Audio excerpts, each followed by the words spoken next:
magaganda at mapupoging anak ng Diyos. Makagagaling ko lang po ng bakasyon at natutuwa po ako nung nandito ulit ako. Matagal din pa nang hindi ako nakatayo. So, ano po, a nation without past is a nation without present and future. Tama po ba? Nakita ko lang to sa airport. Paglanding na ng plano, nakita ko. So, sabi ko, parang ako tuwa, present without past is a present without future, present and future. Parang English grammar lang to, no? So, ako po, tinanggap ko po ang Diyos, si Jesus Christ as my Savior nung 18 years old po ako. Freshman college sa university. At sa tuwing nagtuturo ko yung teacher ko, parang ako yung pinapatamaan niya. So, napakadali po, nung kinausap niya ako, parehas lang yung parang yung spirit ko preparing na that time, natanggapin si Jesus Christ nung pinatanggap niya. So, hindi po doon nagtatapos yung pagkatanggap ko sa Diyos. Nagkaroon pa po ako ng kauhawan at kagutuman sa Diyos. Higit pa pong nagkaroon ako ng desire sa loob ko na makilala pa siya ng higit. So, nagkaroon pa ako ng radical decision na sa family kasi namin, wala pang nakakakilala. So ako lang po talaga yung firstborn, masasabi kong firstborn sa family namin. So, nung nagpaalam ko sa kanila para mag-decide na pumunta sa ministry, ayos naman ako nakapagpaalam sa kanila, though labag sa kanilang kalooban. Though sa time na yon, habang nag-aaral ako, nagsiserve ako sa church.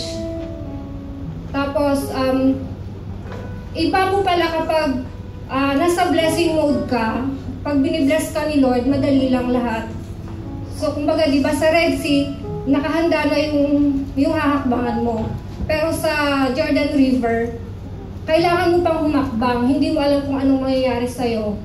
So, ito yung faith na meron ako noon. Kailangan kong humakbang. So, yung building time, yung kung saan ako hinahalinghiman ng Lord, nagkaroon ng hibernation, ng paghahalinghin sa buhay ko. Ito yung time na nagkaroon po kasi ng ministry sa church namin na may mga bata, ganyan. So, ang ihahandle ko mga boys po, mga anak ng elders namin, tsaka ng pastor namin.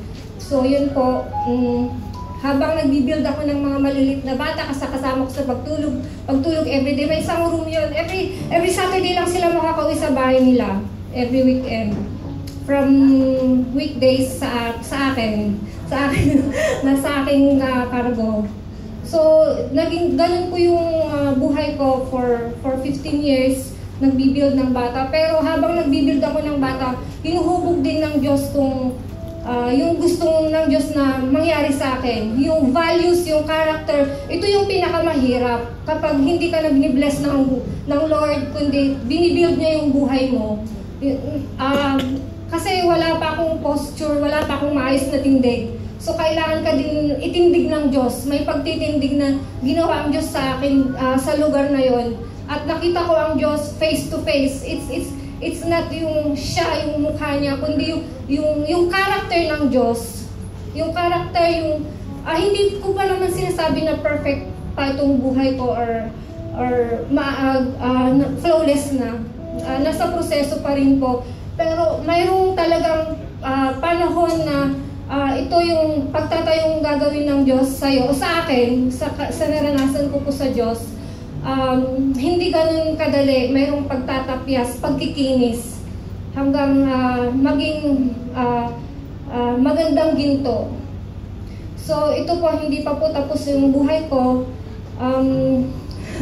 Hindi pa rin pala ako mamamatay, pero yung proseso pa ng Diyos,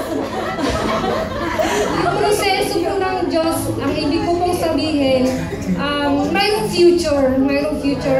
Alam ko yung destiny na binibigay sa akin ng Diyos. It's glorious. Glorious ko talaga yung ano. At saka sa ano po, sa 1 Peter 2 verse 9, but we were a chosen generation, a royal priesthood, holy nation, a peculiar people. So tayo po yun, ako po yun. Tayo po, kung alam po ninyo yung ginagalawan nyo sa Diyos, ito po tayo.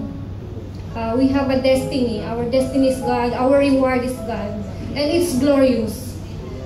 Yun lang po. Thank you.